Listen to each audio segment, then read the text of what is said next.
Assalamualaikum warahmatullahi wabarakatuh. Perkenalkan, nama saya Fardif Maulana Arifmi, kelas 10 IPS 3 nomor 35. Saya akan membahas materi tentang 1. Wilayah negara RI, 2. Batas negara untuk wilayah darat, 3.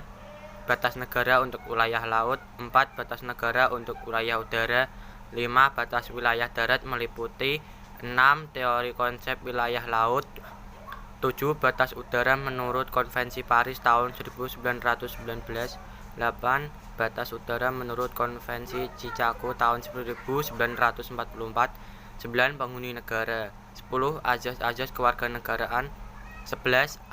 Akibat ius soli dan ius sanguinis, 12. Akibat apartheid dan bipartheid. Jawaban nomor 1 adalah salah satu unsur negara yang merupakan satu kesatuan wilayah daratan, perairan pedalaman, perairan kepulauan, dan laut teritorial beserta dasar laut dan tanah di bawahnya, serta ruang udara tidak atasnya termasuk seluruh. 2. Indonesia memiliki perbatasan darat internasional dengan 3 negara tetangga, yaitu Malaysia, Papua Nugini, dan Timor Leste.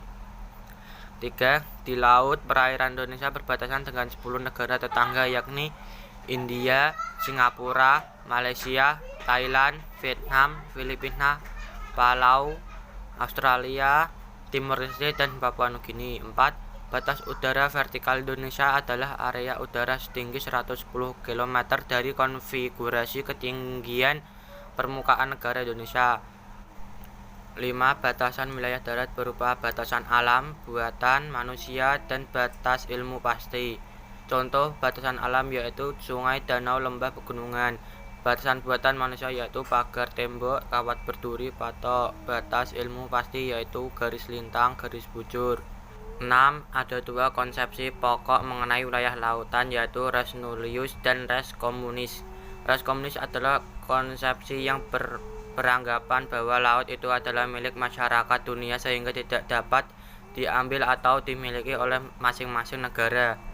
7. Konferensi Paris 13 Oktober 1919 yang diikuti oleh 27 negara menghasilkan Konvensi Paris Convention. Pasal 1 Konvensi Paris 1919 mengakui bahwa setiap negara memiliki kedaulatan penuh atas ruang udara di atas wilayahnya.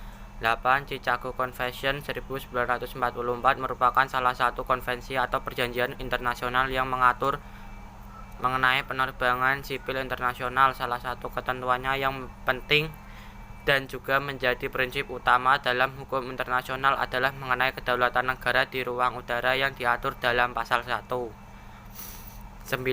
Penghuni negara bisa sebagai penduduk, warga negara, dan warga asing.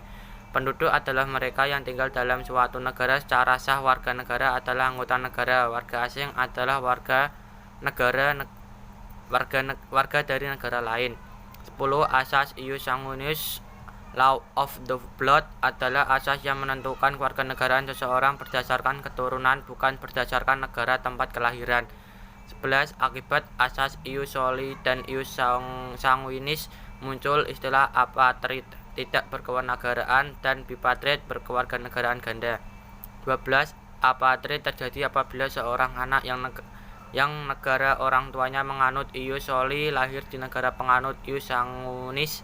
Bipartheid terjadi apabila seorang anak yang negara orang tuanya menganut ius sanguinis lahir di negara penganut ius soli, sehingga kedua negara tersebut menganggap bahwa anak tersebut sebagai warga negaranya.